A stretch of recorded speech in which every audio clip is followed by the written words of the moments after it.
Next, it's disaster recovery. This is the coordinated process of restoring systems, data, and the infrastructure required to support ongoing business operations after a disaster occurs.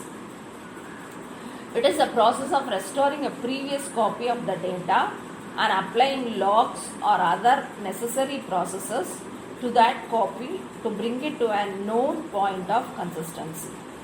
After all recovery efforts are completed, the data is validated to ensure that it is correct. Data disaster restart. This is the process of restarting business operations which mirrored consistent copies of data and application. Recovery point objective. This is the point in time to which system and data must be recovered after an outrage. It defines the amount of data loss that the business can endure. A large RPO signifies high tolerance to information loss in a business. Based on the RPO, organizations plan for the frequency with which a backup or replica must be made. For example, if the RPO is 6 hours, backup or replicas must be made at least once in 6 hours. Below figure shows various RPOs and their corresponding ideal recovery strategies. We have various RPOs: tape backup, periodic replication, asynchronous replication, synchronous point. So here it may be done in weeks, days, hours, minutes and seconds depending on the RPO. An organization then plan for an appropriate business continuity technology solution on the basis of RPO it sets. For example, RPO for 24 hours. Backup are created at an off-site tape library every midnight. This corresponding recovery strategy is to restore data from the set of last backup tapes. RPO of 1 hour. Shipping database logs to the remote site every hour. The corresponding recovery strategy is to recover the database to the point of last log shipment. RPO in the order of minutes. Mirroring data asynchronously to a remote site. Near zero RPO. Mirroring data asynchronously to a remote site. Recovery time objective. The time within which systems and applications must be recovered after an outage. It defines the amount of downtime that the business can endure and survive. Businesses can optimize disaster recovery plans after defining the RTO for a given system. For example, if the RTO is 2 hours, it requires disk-based backup because it enables a faster restore than a tape backup. However, for an RTO of 1 week, tape backup will likely meet the requirements.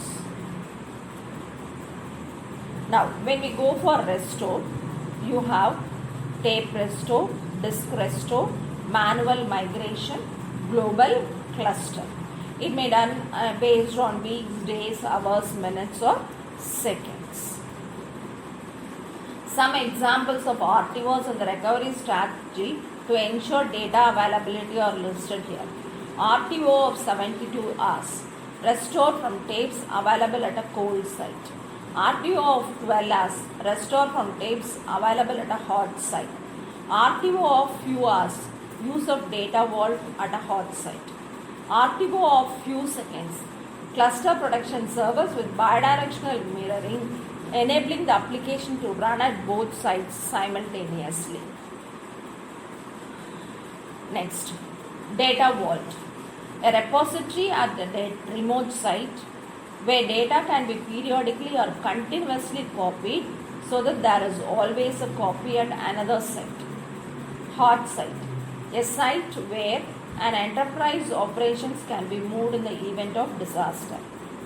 It is a site with the required hardware, operating system, application and network support to perform business operations where the equipment is available and running at all times.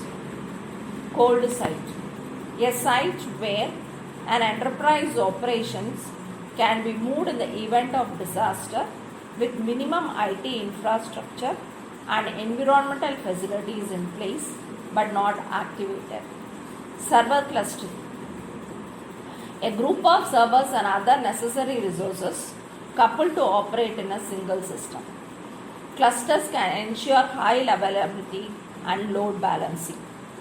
Typically in failover clusters, one server runs an application and updates the data and another server is kept as standby to take over completely as required. In more sophisticated clusters, multiple servers may access data and typically one server is kept as standby. Server clustering provides load balancing by distributing the application load evenly among multiple servers within the cluster. Business continuity planning must follow a disciplined approach like any other planning process. Organizations today dedicate specialized resources to develop and maintain business continuity plans. From the conceptualization of realization of the business continuity plan, a life cycle of activities can be defined for business continuity process. The business continuity planning life cycle includes 5 stages. The business planning life cycle stages are establishing objective, analyzing, designing and developing, implementing, training, testing, accessing and maintaining. Now the cycle is represented where you have all the 5 stages. Designing and developing goes to implementation, then this goes to train, test, access and maintain, this goes to establish objectives and then as analysis, and if there is any fault then it again comes for design and development. Several activities at each stage of business continuity planning life are explained. Establishing objective. Establishing objective includes determine business continuity requirements, estimate the scope and budget to achieve requirements, select a business continuity team that includes subject matter experts from all areas of business, whether internal or external, and it creates business continuity policies. Analyzing. Collect information on data profiles, business processes, infrastructure support, dependencies, and frequency of using business infrastructure. It conducts a business impact analysis, identifies critical business process, and assign recovery priorities. Perform risk analysis for critical functions and create mitigation strategies. Perform cost-benefit analysis for available solutions based on the mitigation strategy. It evaluates options. Then the third one is design and development. Define the team structure and assign individual roles and responsibilities. For example, different teams are formed for activities such as emergency response, damage assessment, and infrastructure and application recovery. Design data protection strategies and development infrastructure. It develops contingent solutions, develops emergency response procedures, develops recovery and start procedures. Fourth one is implementation. Implement risk management and mitigation procedures that include backup, replication and management of resources. Prepare the disaster recovery sites that can be utilized if a disaster affects the primary data center.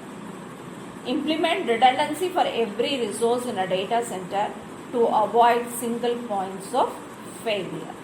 Then the last one is train, test, assess and maintain. Train the employees who are responsible for backup and replication of business critical data on a regular basis or whenever there is a modification in the business continuity plan. Train employees on emergency response procedures when disasters are declared. Train the recovery team on recovery procedures based on contingency scenarios.